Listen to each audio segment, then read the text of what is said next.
একটা কথা অনেক দিন ধরেই বলতে যাচ্ছিলাম, কিন্তু বলা হয়নি। আজ হঠাৎ মনে হলো, যদি তুই শুনিস, যদি একটাবার মন থেকে বুঝিস। তোর সাথে শেষ দেখা কবে হয়েছিল মনে আছে? হয়তো তোর মনে নেই, কিন্তু আমার মনে আছে প্রতিটা সেকেন্ড।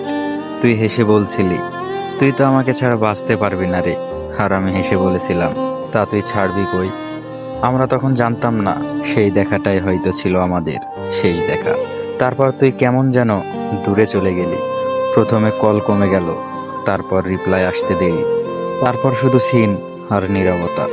আমি বুঝতাম তুই ধীরে ধীরে বদলে যাচ্ছিস, কিন্তু আমি বদলাতে পারিনি।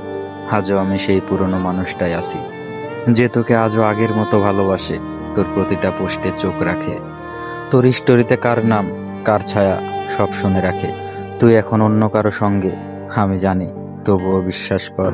তোর হাসি দেখলে এখনো বুকের ভেতরটা কেঁপে ওঠে, যেমনটা একদিন উঠত যখন তুই বলতিস তুই থাকলে সব ঠিক হয়ে যাবে। তোকে নিয়ে আমি কিছুই চেয়েছিলাম না রে, শুধু চেয়েছিলাম পাশে থাকতে। খারাপ সময়ে তোর হাতটা ধরে বলবো, ভয় পাস না, আমি আছি। কিন্তু আমি থাকার পরেও তুই অন্য কাউকে খুঁজে নিলি। আর আমি আজও সেই পুরনো জায়গাতেই দাঁড়িয়ে আছি, যেখানে তুই ফেলে রেখে গেছিলি। অনেকেই বলে ভুলে যা, জীবন থেমে থাকে না। হ্যাঁ, আমি থেমে থাকিনি। কাজ করি, হাসি, কথা বলি, চলি। কিন্তু মাঝরাতে যখন ফোনের আলো জ্বলে, একটা নাম ভেসে ওঠে, তুই।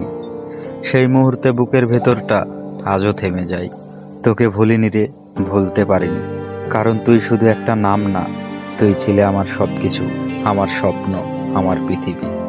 শেষ কথা, যদি একদিন তুই ফিরে আসতে চাস, আমি ঠিক আগের জায়গাতেই থাকবো। হয়তো অপেক্ষায়, হয়তো না, কিন্তু ভালোবাসাটা ঠিক আগের মতোই থাকবে।